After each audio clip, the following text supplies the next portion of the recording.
moving on to ICE, which is a hot topic right now. Basically, Donald Trump has ordered that ICE remove immigrants who came illegally because they're breaking the law.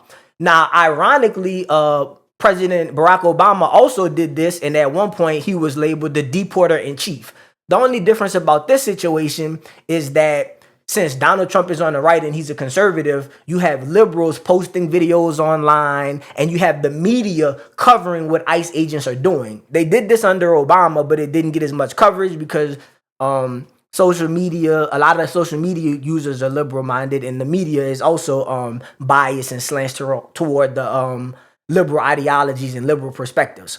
So again, it's the same behavior, but there's more outcry from certain groups of people, so you see it more. But then also, the Trump administration does troll a lot, so they've also been posting videos kind of amping up the rhetoric and kind of showing people showing people more force from the federal government, whether it's sending in National Guard to reduce crime or sending ICE agents out to deport people.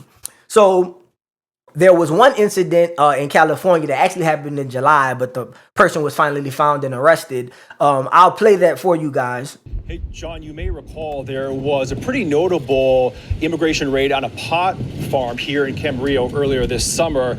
Some pretty disturbing viral video out of that. Suspects throwing rocks and objects at federal agents' cars as they exited their immigration raid that included hundreds of arrests. That was back in July. Well, this morning, we were exclusively on hand in a pre-dawn sting as HSI arrested a guy in a dark alleyway. They say Issei Carrillo is seen in that viral video throwing rocks at federal cars.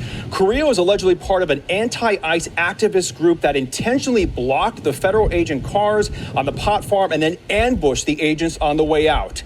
HSI says at least 4 vehicles were damaged in that attack, and a federal contractor was injured after a rock and shards of glass struck their hand. So as you can see, in this situation, the agitators were actually part of an organized group, and they found one of the agitators. So you have, on one end, you have illegal immigrants and liberals who are saying it's okay for the non-violent illegal immigrants to stay. And then you have the conservative and Republicans saying that even if they aren't committing a violent crime, they've committed a crime by entering illegally. And many people are saying that some of the reasons we're having issues with welfare, issues with the budget, is because the federal government is doing things to help take care of these illegals who they pay some taxes, but they don't pay income taxes, etc., because they're illegals. So there's a lot of chaos going on right now between the two sides, where the cities, which are more liberal, are not respecting and not helping the federal government. So places like Chicago and California, the local municipal law enforcement has been told by the mayors and sometimes the governors to not assist the federal agents. And sometimes they even have been standoffs between protesters who are more pro-illegal. They're not pro-illegal immigration per se, but the people who are already here, they want them to stay. So it's a very tumultuous time. And there's even been talk that the cartel, seeing the chaos that's going on, the cartel has reached out to different people, different organizations such as Antifa and some of these local pro-immigration groups to get information on ICE agents, because it's alleged that the cartel is actually interested in executing or harming some of the agents. So this is a big problem because we don't want federal agents to get harmed doing their job. And we also don't want armed clashes between civilians and federal law enforcement.